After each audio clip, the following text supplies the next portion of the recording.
बिस्मिल्लाहिर्रहमानिर्रहीम। अस्सलाम वालेकुम स्टूडेंट्स। आज के लेक्चर में हम डिस्कस करेंगे चैप्टर नंबर 7 क्लास 9 का टॉपिक है breaking system in a vehicles.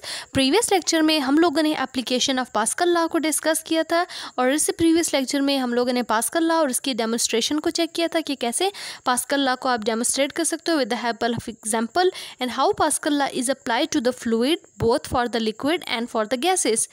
तो आज हम पढ़ेंगे braking system in a vehicles. तो सबसे पहले हम इस पास्कल लॉ, जो साइंटिस्ट थे ब्लेस पास्कल, उन्होंने एक लॉ इंट्रोड्यूस किया था which is Pascal law after his name. Pascal law की हम स्टेटमेंट देखते हैं। Pressure applied at any point of the liquid enclose in a container is transmitted without loss to all other parts of the liquid. यानी कि जब आप pressure apply करते हो फ्लूइड पे किसी एक पॉइंट पे, तो वो इंक्रीज ऑफ प्रेशर जो है वो ट्रांसमिट होगा to the other parts of the fluid. इसकी एग्जांपल और इसकी डेमोन्स्ट्रेशन हम लोगों ने अपने लेक्चर में डिस्कस कर ली थी। आज हम उसकी जो फर्दर एप्लीकेशन है breaking system in a vehicle, उसको हम डिटेल से डिस्कस करेंगे। तो सबसे पहले हम ये देखते हैं कि हाइड्रोलिक ब्रेक जो सर्किट है, जिसकी डायग्राम है वो किस तरह होती है।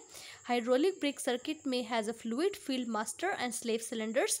दो सिलेंडर्स हम लोगों ने यहाँ पे यूज़ करेंगे, एक होगा master cylinder and the other the slave cylinder. और दोनों सिलेंडर्स जो है वो कनेक्टेड होंगे बाय द पाइप्स, और उस पाइप्स में क्या होगा, फ्लूइड फील्ड होगा। तो हम क्या करेंगे कि master cylinder transmit the hydraulic pressure to the slave cylinder when pedal is pressed. जब आप पैडल को प्रेस करोगे तो बेसिकली पैडल को प्रेस करने की वजह से आप जो है वो फोर्स अप्लाई करोगे, और फोर्स जो है वो क्या करेगी, किस पे अप्लाई होगी, जो मास्टर सिलेंडर के साथ हम पिस्टन यूज़ करेंगे मूवेबल, वो फोर्स अप्लाई करेगी, जिसकी वजह से इनसाइड पाइप्स में जो इनसाइड फ्लूइड होगा उसका प्रेशर इंक्रीज़ होगा, और वो इंक्रीज़ ऑफ प्रेशर जो है वो हर पार्ट्स पे, गाड़ी के चारों व्हील्स पे इक्वली ट्रांसमिट होगा, जिसकी वजह से गाड़ी जो है वो स्टॉप हो जाएगी। So when you push the brake pedal it depresses a piston in the master cylinder and forcing the fluid along the pipes. यहाँ पे अगर हम उसकी हम फिगर देखें तो फ्रंट व्हील पे अगर देखें तो यहाँ पे दो पिस्टन्स जो है वो यूज़ हुई हुई है। This is the pedal. जब पैडल को आप प्रेस करते हो तो यहाँ पे हम देखें कि हमने यहाँ पे एक पिस्टन यूज़ की हुई है जो कि मूवेबल है, which is connected to the cylinder. This is the master cylinder. ये मास्टर सिलेंडर जो है वो बेसिकली क्या अप्लाई करेगा, जब आप पैडल को प्रेस करोगे तो यहाँ पे एक्चुअली क्या इंक्रीज़ हो रहा है, यहाँ पे प्रेशर अप्लाई हो रहा है एट वन पॉइंट।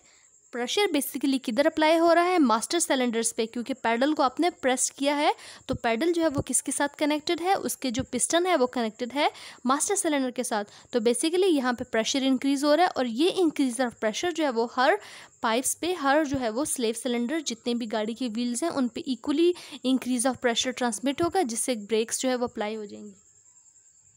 अगर हम यहाँ पे देखें तो यहाँ पे पाइप्स हैं जिसमें फ्लूइड है, ब्लू कलर का आपको नज़र होगा। This is the pipes which is filled with the fluid. यहाँ पे हम यहाँ पे एक और सिलेंडर ले रहे हैं, this is the slave cylinders, और उसके साथ दो पिस्टन्स हैं। आप इन पिस्टन्स को P1 और P2 कहोगे।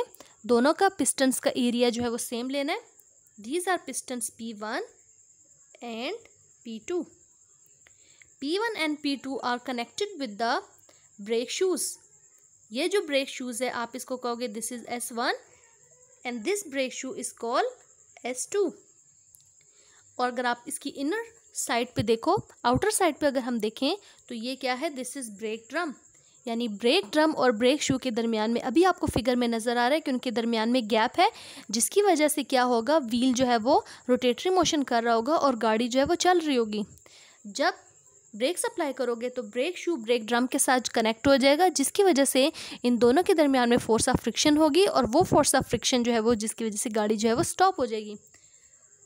अगर हम यहाँ पे देखें S1 और S2 दोनों जो ब्रेक शूज़ हैं वो किसके साथ कनेक्टेड हैं, वो यहाँ पे हम अगर देखें स्प्रिंग के साथ कनेक्टेड हैं, और उस स्प्रिंग को हम लोग कहेंगे रीस्टोरिंग स्प्रिंग, क्योंकि ये रीस्टोरिंग फोर्स जो है वो, ये रीस्टोरिंग जो स्प्रिंग है ये कभी कंप्रेस्ड और स्ट्रेच फॉर्म में होगा।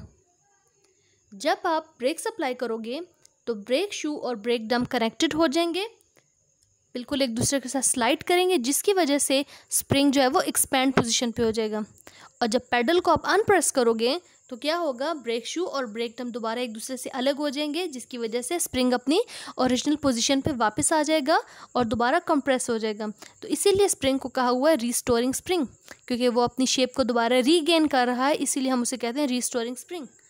अब इसकी जो डिटेल वर्किंग है वही हम यहाँ पे देख लेते हैं। The wheel cylinder having the 2 piston P1 and P2 connected to the pipe, वो हम लोगों ने यहाँ पे देख लिया कि किस तरह कनेक्टेड है पाइप से। The pistons P1 and P2 are also connected to the brake shoes S1 and S2 respectively. It's mean the piston P1 is connected to the brake shoe S1 and the piston P2 is connected to the brake shoe S2 and दोनों जो brake shoes हैं they are connected to the spring. So the pressure in the main cylinder is transmitted to P1 and P2. जो pressure है वो किधर transmit हो रहा है, P1 और P2 की तरफ। The piston P1 and P2 push the brake shoes away, which in turn press against the inner rim of the wheel. Thus motion of the wheel is arrested. The area of the piston P1 and P2 is greater than that of the pressure. Therefore, यहाँ पे जो हम लोगों ने pistons ली हुई हैं उन पे जो प्रेशर अप्लाई हो रहा है उसको हम लोगों ने P1 और दूसरे वाले पिस्टन पे जो प्रेशर अप्लाई है उसको P2। इन दोनों प्रेशर की मैग्नीट्यूड जो है वो ग्रेटर होगी as compare to the pressure P। Therefore, the small force applied to the brake pedal produce a large thrust on the wheel rim. यहाँ इस फिगर में आप क्लियरली देख सकते हैं। This is brake drum, this is brake shoe S1 and S2। ये वाला जो सिलेंडर है जिसमें फ्लूइड फ्लो कर रहा है, these are the 2 pistons। यहाँ पे जो प्रेशर अप्लाई होगा P1 and P2 pressure, same pressure apply होगा इन पिस्टन्स पे P1 एंड P2। जो पिस्टन्स हम लोगों ने ली हुई हैं इन पे प्रेशर अप्लाई होगा, तो प्रेशर अप्लाई करने की वजह से ये क्या करेंगे, प्रेशर अप्लाई करने की वजह से जो इनसाइड द फ्लूइड है वो प्रेशर अप्लाई करेगा पिस्टन P1 पे और इनसाइड जो प्रेशर है वो प्रेशर अप्लाई करेगा पिस्टन P2 पे, जिसकी वजह से क्या होगा, S1 और S2 दोनों ब्रेक ड्रम के साथ कनेक्टेड हो जाएंगे और स्लाइड करेंगे और इनके दरमियान में जो है वो गैप कम हो जाएगा, जिसकी वजह से इनके दरमियान में स्लाइड की वजह से जब ये आपस में कॉन्टैक्ट में आ जाएंगे तो उनके दरमियान में फोर्स ऑफ फ्रिक्शन होगी, जिसकी वजह से गाड़ी जो है वो स्टॉप हो जाएगी। So the force of friction between the brake pads and the break drum stops the wheel. तो आई होप कि ये ब्रेकिंग सिस्टम की जो फिगर है और इसका जो कंसेप्ट है वो आप लोगों को अच्छी तरह क्लियर होगा। नेक्स्ट लेक्चर में इंशाल्लाह हम लोग अपथ्रस्ट और आर्किमिडीज प्रिंसिपल को डिटेल से डिस्कस करेंगे। तो अगर आपको ये वीडियो अच्छी लगी है तो प्लीज़ इस चैनल को ज़रूर सब्सक्राइब कर दें और इस वीडियो को भी लाइक कर दें।